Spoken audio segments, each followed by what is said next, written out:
السلام عليكم ورحمة الله وبركاته. كسو دواada casharkeena imtixaanaha ahaa ee casharada AutoCAD-ka. maanta waxaanu sameyn doonaa hadii uu Ilaahay yiraahdo sida loo sameeyo floor plan, kaas oo ah floor plan iska simple ah. waanu gaari doonaa sida loo sameeyo complex floor planiska, laakiin maanta waxaan sameyn doonaa hadii uu Ilaahay yiraahdo simple floor plan. Okay, marka koowaad horta sameynayna floor plan-ka hadii aan soo kicino AutoCAD-kan waxa muhiimada koowaad ay tahay inaan saxno unit-kan ku shaqeynayno. sida ogsoonahay unit sida loo sameeyo waa naqaanaa. unit aan qoraynaa, unit markaan qorno then precision-kan decimal meeshan injiga ah waxaan noogu bedeshaa, haddana waxaan isticmaalaynaa meter. precision waxaan noogu bedeshaa 0.30. okay, xagga saas noogu dhameystiran. muhiimada labaad oo loo baahan yahay inaan sameyno waxay tahay inaan diyaarsano layers-ka aan ku shaqeyn lahayn. layer property-ga tag, waxaa dhahdaa right click, ka bacdi waxaa dhahdaa new layer. layerkeena kood waxaan ka dhiganaynaa inuu yahay wall. okay, enter leh, haddana right click dheh mar labaad. layerkan aan sameysanaynaa, layerkeena wuxuu noqonaa door. soo marka doorkeena iyo wallkeena inay kala duwanaadaan la rabaa kalarka. waxaan ka dhiganaynaa doorkeena hadduu Ilaahay yiraahdo magenta aan ka dhiganaynaa. waxa doontaad ka dhigi kartaa, hadba dooqa ku xiran tahay. then haddana layers-kan sii badsanaynaa si aan u dhamaystirno wixii layer ah. waxaan sameynaynaa window layer, isagana window color gooni u sameynaynaa.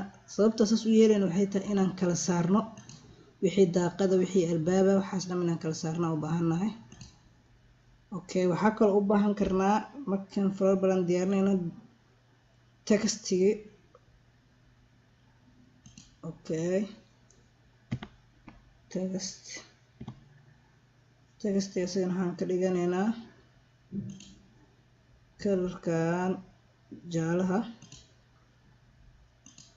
waxaa kaloo u baahanaynaa dimension dm. okay, dimension-kan color waxaan ka dhiganaynaa hadduu Ilaahay yiraahdo red.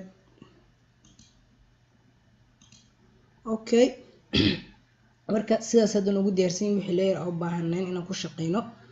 okay, marka waxaa active garaysanaynaa layerka wall-ka. waxaa leenahay double left click dheh, then hadda waxaan sameynaynaa inaan soo qaadano rectangle. markaan soo qaadano click dheh, ka bacdi d ku dhufo, enter dheh. waxaa ku leeyahay waxaa gelisaa length-ka waxaan ka dhiganaynaa 8 mitir.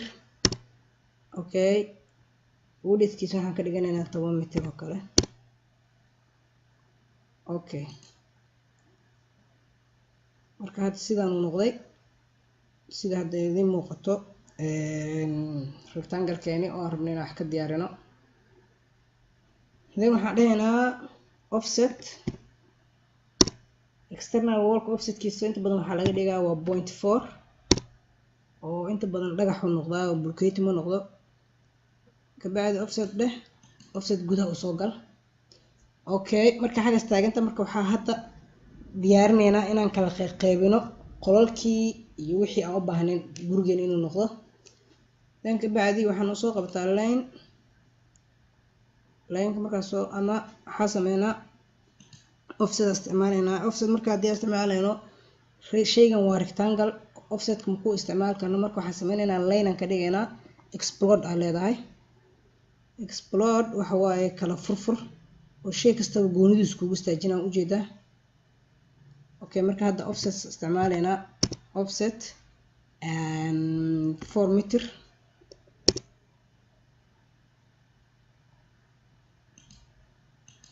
okay, offset 4 mitir hadda waa sameynay. haddana waxaa leedahay offset 0.2 oo ah thickness-ka partition wall-ka dhexda ku jiro ah. okay, xaggaasna waa sameysay. then offset aan leenahay, haddana offset-keena waxaan ka dhiganaynaa isagana 4 mitir. koraa kasoo dejinayo markaas. okay, offset kaagi haddana mar labaad offset dheh 0.2 si aan qorto thicknesska darbiga uu leeyahay. Okay, marka intaas waxaa inoo diyaarsan hadda qolkii iyo wixii kale. adiga waxaad ku ogaan doontaa markaa dhow textkayga lagu qoro waxyaabahaas markaas ogaan doonaa. hadii haddana offset aan leenahay. okay, hadba aday kugu xiran tahay cabirada qolka saa rabta aad u samaysan kartid, oo hadba waxay ku xiran tahay balaanka aad haysato iyo dhulkaaga siduu yahay. adiga marka laga rabo inaad xasuus qaadsiisato, laakiin hadda waxaan ku tusinayaa sida loo sameyn karo balaanka. then hadda marka aad diyaariso waxaa loo baahan yahay inaad waxa leemankaas risk dhexda ku jiro dhan iska bixiso. waxaa leedahay trim double enter dheh. trim markaa ku qorto double enter markaa dhacdo leemankaas iska bixi. okay, sababtoo ah leemankan ma ahan leeman loo baahan yahay.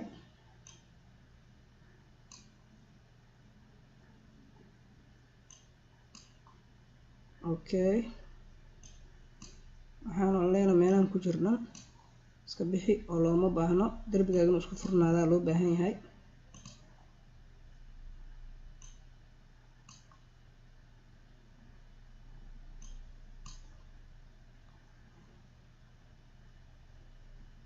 okay, hadda wada dhamaystirna wixii leen ahay waan iska saarnay.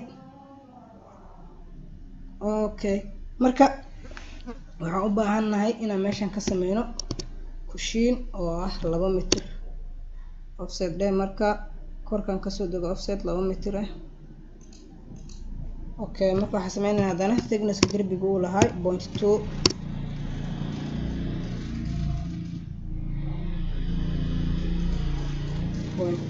okay, hadda marka waa inoo diyaarsan yihiin. steel trim inaan isticmaal loo baahan yahay si aan meelahan iskaga bixin waxyaabaha ku jiro dhan. okay, marka waxaa jira darbiyaal qaaran hadda aada u baahnayn oo ka maarmayso, oo u baahanahay inaan iska bixin sababtoo hadda meesha dhan waxay naga noqotay wada rectangle maahino.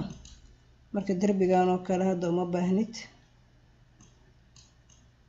iska tirtir highlight garay dan delete leedahay bas sidaas ka baxaayo, uma baahnid. okay, kana sidoo kale naga bixi.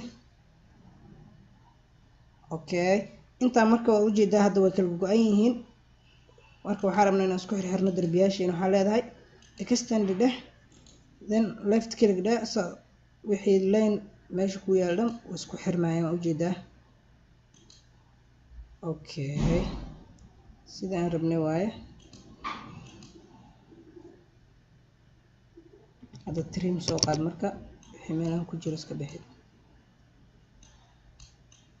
iska delete garay waxaas uma baahnid.